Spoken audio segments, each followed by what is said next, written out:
welcome back to another episode of the Young Terps podcast. Mason Viner and Ahmed Gafir. Ahmed, I feel like we've been talking about it the entire time we've been doing the show. The Terps finally get their big five-star commit for this class. Derik Queen this week announces his commitment to Kevin Willard and the Terps.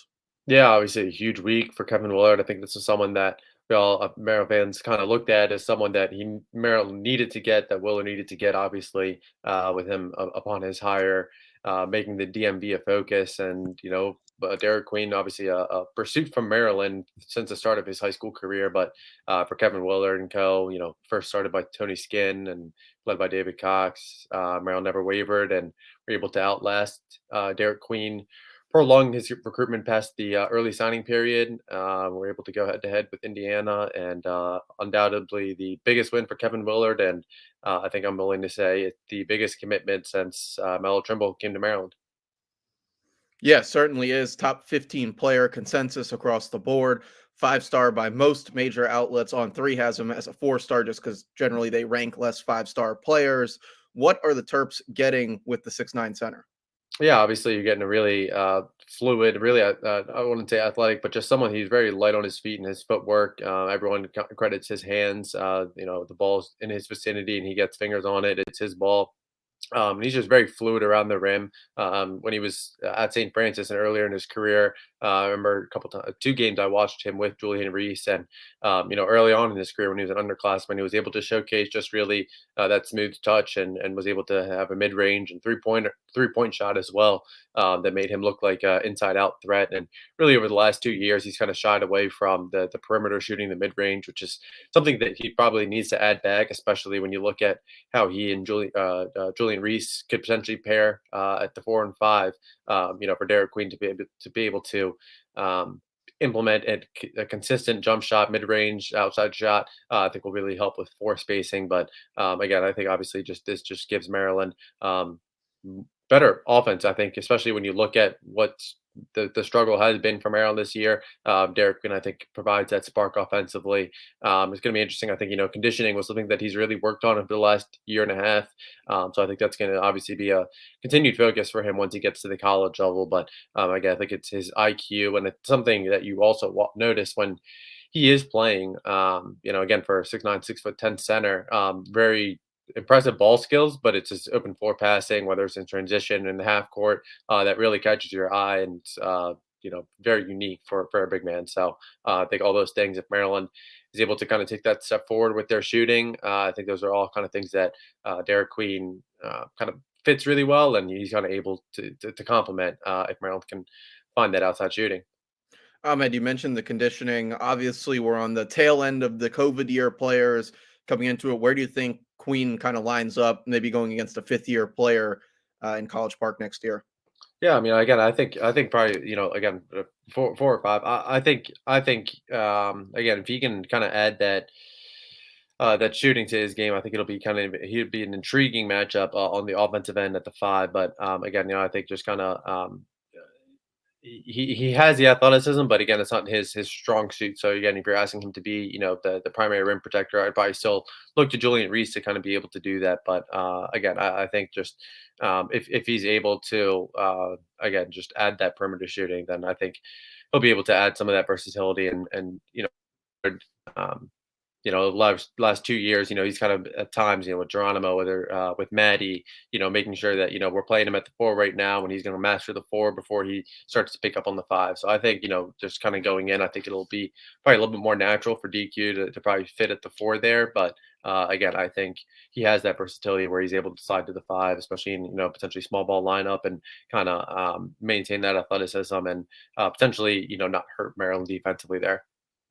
Obviously, roster construction has been a story all the way throughout this basketball season. Now looking at next year, this was the Terps, I guess, kingpin now in the fold. Where does Maryland look portal-wise, and what additional high school players could be added to this class? Yeah, of course. I think next year, I think DQ adds a big piece, and whether Maryland adds another front court, well, it'll be interesting to see. I guess there are no active scholarships open right now, so Maryland will need players to leave. Obviously, you have to refill the Jameer Young role. finding some success on the wing there. I think those would be kind of interesting. So I mean, obviously, I think the next domino piece for Maryland, you, makes sense naturally for it to be that portal. But former Virginia Tech guard Rodney Rice. I mentioned him a couple times. He was back on campus for the Illinois game. I believe that was his third visit of the season, or I'm sorry, of this semester. So he's been back in the area since he withdrew from Virginia Tech prior to the start of the basketball season. And again, I'd heard that there wasn't a huge interest in kind of making an imminent decision. But again, Maryland's the only school he's been interested in. I've heard Georgetown was a school that they'd like to look at.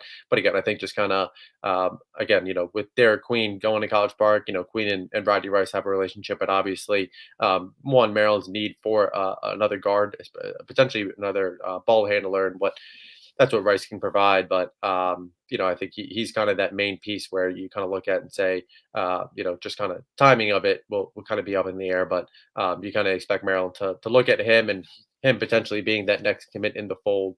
The 2025 cycle, I think, will be kind of interesting. Um, Chance Mallory, Tyler Jackson, those are two guys immediately when you think of, who does Derek Queen help with when after he commits? Obviously Tyler Jackson, they played 2 years together at St. Francis Academy before Queen went to Montverde, and then the following season, Tyler Jackson opted to go to OTE for, this past year, junior year.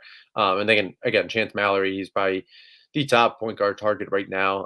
Team thrill connection between Maryland and DQ and Mallory there. So again, that kind of helps as well. And then obviously you want to be able to pair the best with the best. So Cam Ward, he's another guy's arguably the top prospect, top target in the area for Maryland in that 2025 cycle. Mike Jones has been on him, leading on him. They made their way over to Largo a couple times this season to check in on him. Could be, obviously Georgetown's involved, Michigan State's involved, but he'll have his suitors as well. So that'll be a big recruiting piece as well. And then again, we'll see, Katie and Lewis from Sidwell. I think that those are kind of guys. I think Maryland has some work to do there over at Sidwell in order to kind of get an official visit compared to Virginia and Georgetown with Lewis. But again, I think Tyler Jackson, it'll be kind of interesting to see when these guys do ultimately make their way back. It's felt like Chance Mallory was probably, out of all the point guard targets, he was probably the one through this season where it felt like maybe Maryland had the toughest time to be able to sustain mutual interest. So it'll be kind of interesting to see again, what with their Queen now officially in the fold, how drastically does that interest level change, and what does that kind of look like? But I think again, you talk about roster construction. In order to do that immediately, it starts in the portal. So I think be able to find a talented big man and put him down low. Obviously, if you're able to keep Julian Reese for year four, then you potentially have a really attractive piece to sell it to run the offense at the point guard spot, especially when you look at portal point guards, looking at production, trying to get to the NBA, and Maryland's NIL. Again, it's not going to be a Kentucky, UConn, or Villanova level per se, but there's always confidence that they're competitive, and just with Jameer Young's production over the last 2 years, excuse me. Willard and Co should have some ammo to fill that role. Yeah, they certainly do. Lots to sell in College Park right now. Immediate playing time. You mentioned it. Competitive NIL. We'll see. Portal opens in what now? Maybe Week and a March half, 20th, 2 weeks. March 20th, I think, is first day. Yeah. So time between now and then, and Ahmed obviously with the coverage over on Inside the Black and Gold, keeping it rolling with recruiting. Mike Loxley as always active, and Ahmed. I mean, we might have to make a graphic every time we're on here. There's a new commit for the Terps on the football side. Yeah, I think it was that was a little bit of a quicker turnaround. Brahim Battles over from Central Catholic, defensive tackle, wanted to commit last weekend. What I was told, and called B defense coordinator Brian, co-defense coordinator Brian Williams, wanted him to commit. Then he held off, I believe. I don't know. Days all seem to go together at this point. So I can't remember off the top of my head if it was Monday or Tuesday, but pretty much that day, Monday, he gave Mike Loxley a call, confirmed his commitment, and then minutes later went public with this pledge. 6'3", 305 pounds right now. Again, he was a guy that played with Levon Johnson, who's now going into his second year with Maryland as an interior defensive lineman. And again, Battles kind of has that experience as on both sides of the trenches. But definitely comes in as a defensive lineman where they feel like he can play the nose really well and thrive right there. So good commit. I think on a local, or excuse me, not a local, but you consistently hear within that 2 hour radius from campus is kind of where you want to be able to get your guys. And again, battles was something that they had offered. Offensive coordinator Josh Gaddis, he had made his way through. Co-defensive coordinator Brian Williams, he made his way and has kind of been, a running point over the last month or so. So I think this is a guy that he really just wanted in. Maryland stuck true to their evaluation. We're plenty familiar with him, even when Levon Johnson committed back 2 years ago or a year and a half ago at this point. Maryland had some connections to his school that made them very, very comfortable and very familiar with kind of the player that they were getting on and off the field. So Battles was someone that they were familiar with as well. So I think that this is a good ad, and I think a lot of people last year in the 2024 cycle uh, hammered on the trenches, and then obviously Maryland was able to really stockpile on the offensive line, be able to add a little bit on the defensive line, obviously with that signing day flip from Dimitri Nichols. But I think Battles again just kind of reinforces Maryland's continued emphasis to just rebuild and restock the both sides of the trenches. Yeah, and then it goes again to culture, getting teammates from high school with their current that aren't directly from this area. I mean, Loxley just continues to build that culture, continues to recruit on it, and just another get, as you mentioned, got to build those trenches, got to find 5 to 7 guys that can play on that, and you got to stockpile to get to that point. Yeah, absolutely. And again, every Maryland fan, when they joined the Big Ten, every Maryland fan knew that you had to rebuild the trenches. And over the last 3 years, between guys like Jalen Duncan, Jahari Branch, Spencer Anderson, and obviously this past year with DJ Glaze, Scotty Ayedzi, Corey Bullock, I think Maryland was kind of at that point where and defensive line. Jordan Phillips was a guy who came in on the portal side, but Tyzay Johnson, Tommy King Basote, both those guys 3 year, 4 year guys that have been developed at this point. So again, it's just making sure that you're continuing to do that. And, we haven't really seen it as much on the defensive side of the ball. Obviously, offensive line has been the hot topic this offseason and definitely was last offseason. But again, I think part of this is, try to make sure that you don't have to go into the portal every single year for, 3, 4 new starters on the offensive side of the ball and 2, 3 starters on the defensive side of the ball. Maryland hasn't had to do that on the defensive side. But again, I think once after this season, Tommy Yates, Isaiah Johnson, both those guys could end up leaving. So just making sure that the standard and the talent level stays the same. And again, you're not turning to the portal to have to bring in waves per se. Yeah, I mean that's the focus, dude, and it's great to find pieces like your Donnell Brown, your Trey Colbert. If you look at last year, or the year before, Henry Chibuzi comes in and gives them that kind of plug and play aspect. Yeah. The ones, the twos, the threes, you can find that number of guys, and it's anything beyond that. When you get into, we need to find 5 guys in the portal this year and be competitive NIL, and all of them, we want them to be game ready, starter ready, with just either a fall camp or a spring ball and a fall camp going into it. That's when you're going to start to see early season, not necessarily the results you want to see, and you definitely, culture wise, won't be able to keep it up if things get challenging. Those portal guys, they're hit or miss, as both of us always say on here. So you got to keep the culture consistent. You got to keep the recruiting to that, and then not put yourself in that position.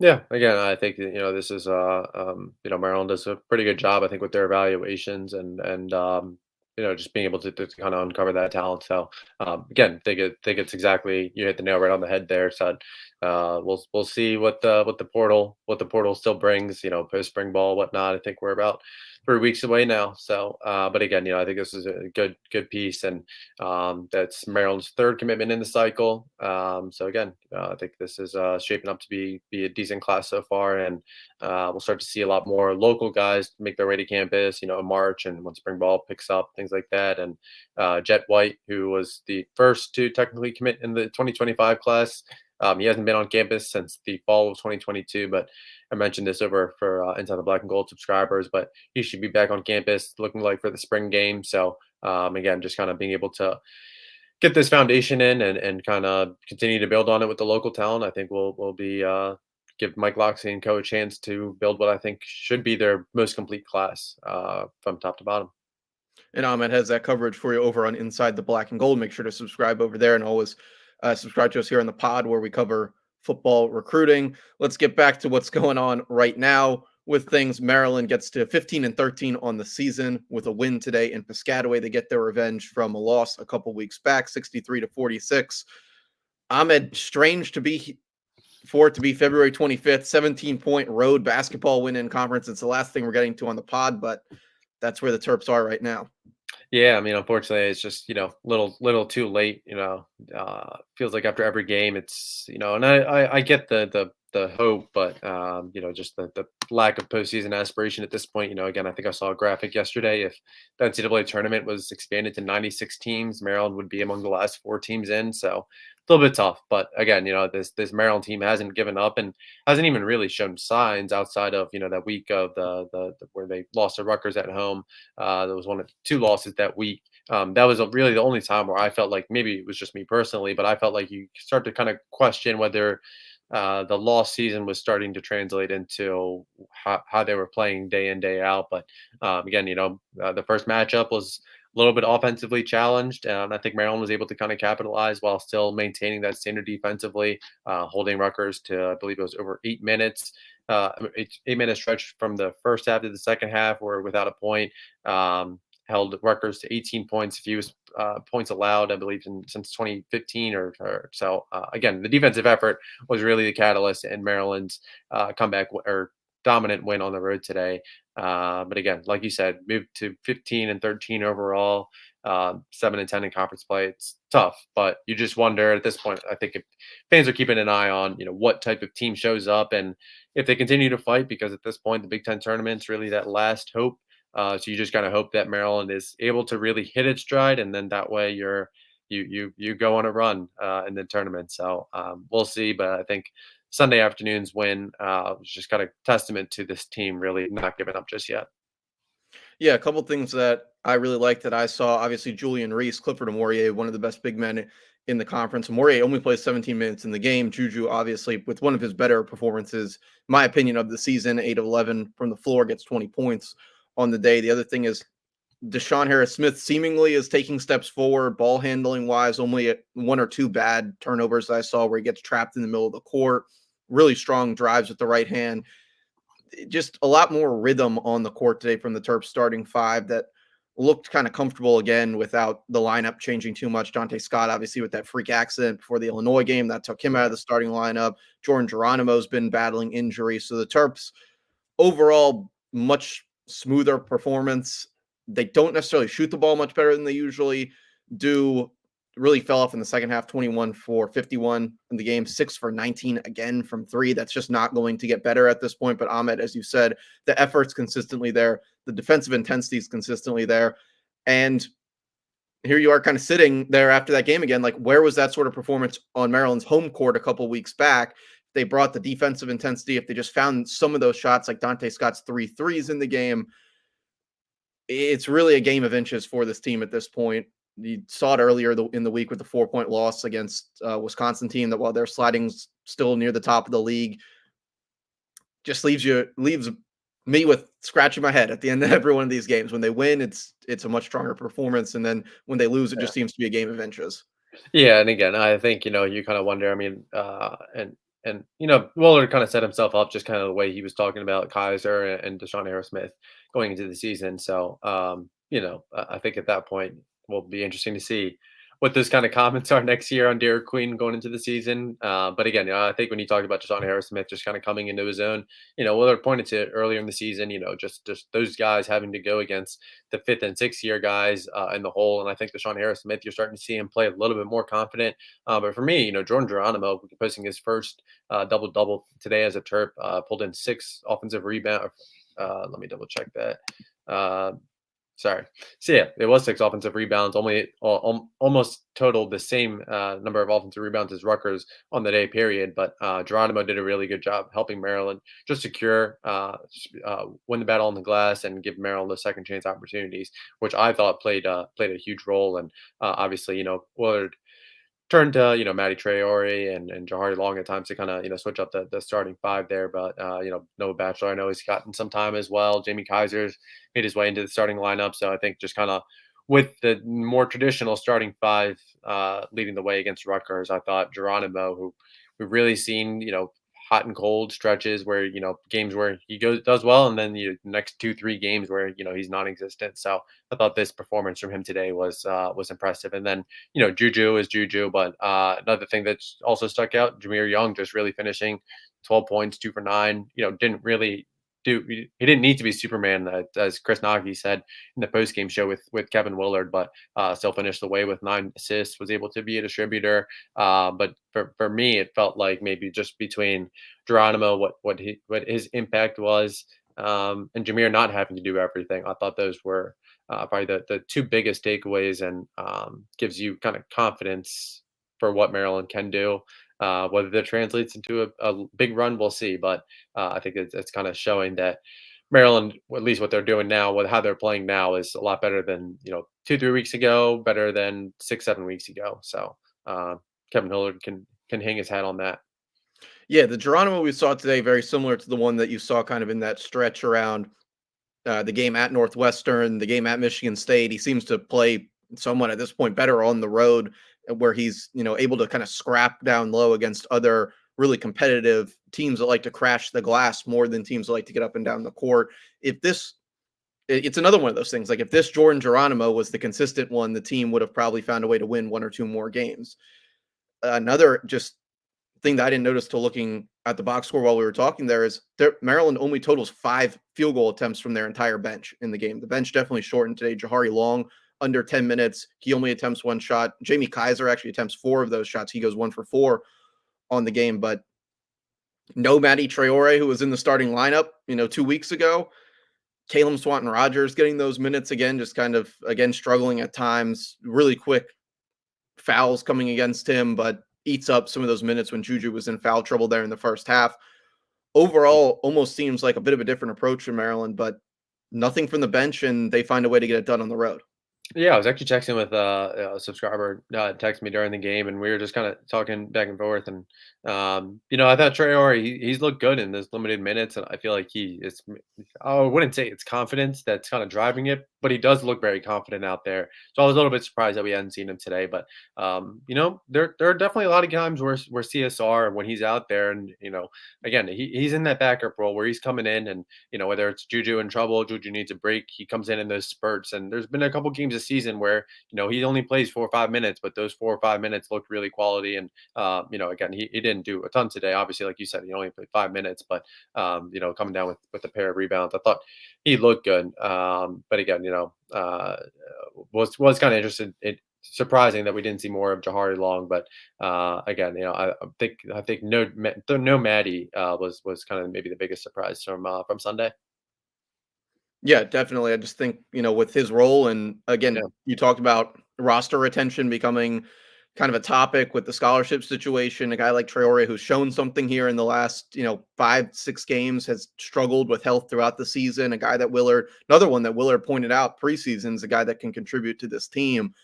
You would think that this is an opportunity to kind of say, hey, if they want him for next year, if they want him to stick around and not consider the portal, this situation when you're up, maybe if you don't have the most confidence in him, but you're up by 20 points on the road, 15 points pretty consistently on the road, other than that, 4 or 5 minutes scare stretch there in the second half, you would have kind of worked him in. But yeah. we'll see what his time looks like and what games they feel like he's going to give them an advantage in. Yeah, I think he'll be. I mean, he'll be an intriguing piece for a second season. Even when you watch him a couple times in practice before the season, again, he's 6'11", 7 footers. I mean, that's legit. But he is extremely athletic for that size, and you can kind of see, some it's a fluid shooting motions where it'll be kind of interesting to see, if he's able to add that to his arsenal, whether he adds more confidence to his mid range. I think, that will be interesting. But again, I think just kind of in those spurts and, look back, there's one thing that probably ended up being 100% true that Willard said was Maddie's going to be good. He just needs time, need to be patient. Maddie you're going to see in November isn't going to be the Maddie you see in January. He's going to be the Maddie you see in March, potentially, April, but obviously that's a discussion for another season. But again, I think that that is 100% true.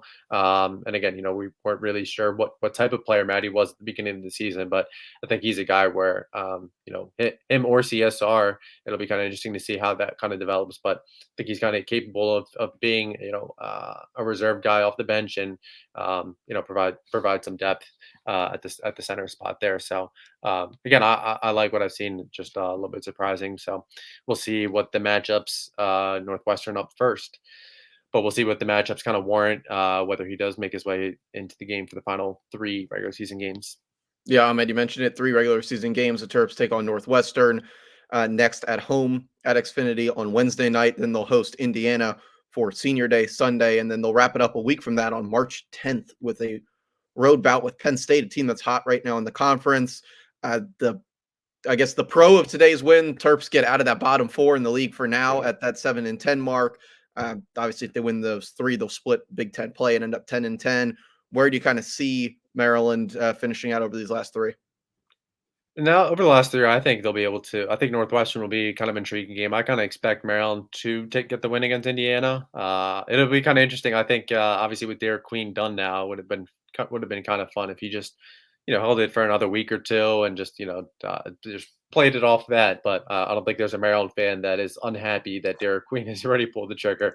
But again, Northwestern, even though without Ty Berry, I think that's a incredibly tough team there still. So we'll kind of see what happens, but can never rule Maryland out at home. And then Penn State, Maryland historically has not had much success at Penn State. Obviously, I think every fan remembers last year's game. I believe it was the ball that went through Hakeem Hart's hand for the eventual buzzer beater there. But again, I think Maryland gets 2 wins. Probably leaning closer to Northwestern than I am at Penn State. Yeah, I would agree with that. I think this game on Wednesday is one that, I mean, if you take anything from today's win, it can show that Maryland can flip the switch against the team they played a close game with the first time and come out firing on all cylinders. They'll need Jameer Young to be great. I don't think they'll need quite the performance that he had on the road in Chicago, but I can see Maryland definitely pulling that one out. Indiana is a team that's just reeling at this point. You almost feel like you kind of have to win that one. You know that obviously with DQ wrapped up, you mentioned already that one would have made it that even more interesting, but a game that you still want to win over Mike Woodson coached Indiana team that's really, again, not doing well, a team that you really played poorly against earlier in the season when things were very different for both of these programs. But that's when you're probably going to want to win this again, stay out of that bottom four and just give yourself that hope. If you can find your way up a couple spots, you probably find yourself better in the 10 spot where you are now than in that 8-9 spot. And knowing that if you win day one, you'll be playing Purdue day two. But plenty of time for us to talk about that here as things kind of wrap up with league play over the next couple weeks. Yeah, but I think you hit the nail right on the head there. Just making sure that you're avoiding that first day, getting out of the bottom four, just makes it so much easier. But again, I was talking, with some folks earlier, and everyone's like, "Oh, well, what if we win our last three and win four in the Big Ten tournament?" And sure, I guess that puts you in the conversation, but that's still a tough ask. So it'll be kind of interesting. Obviously, with 3 games left, still got plenty to work on in terms of how that ultimate seeding goes. But getting out of that bottom four goes a long way. Um, we'll see if they make history. It's been a while since Yeah. we've seen some success in the conference tournament, though. So apologies that I need to see it before I believe it. Yeah, that was my conversation here at home today too. Was Yeah. somebody was like, "Well, if they get hot, they can." I was like, "When's?"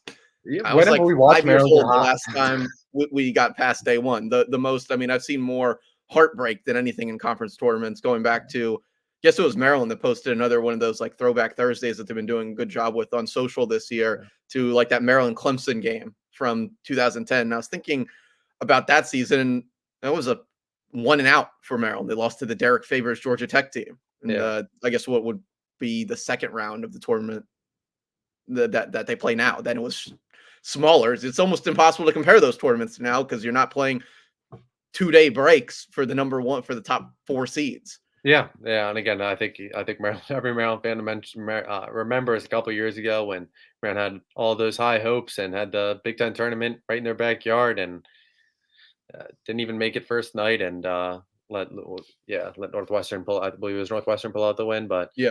but again, we'll see. You can't history, is always up for change. So we'll see what Maryland can do this year, and they'll they'll need it because that's the last ditch effort.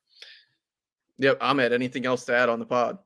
No, again, we'll see. Obviously, we're about 3 weeks away from spring ball, so we'll start having some more notes on that. Football team's been really wrapping up terp time conditioning. That's been primary focus. Preferred walk on sounds like it should be getting all but finalized pretty soon. Sounds like it's nearly finalized, but not 100%. Last I checked, so we'll see. Kind of inching closer to, and then obviously basketball season wrapping up. So should be an intriguing next couple weeks. It sure will.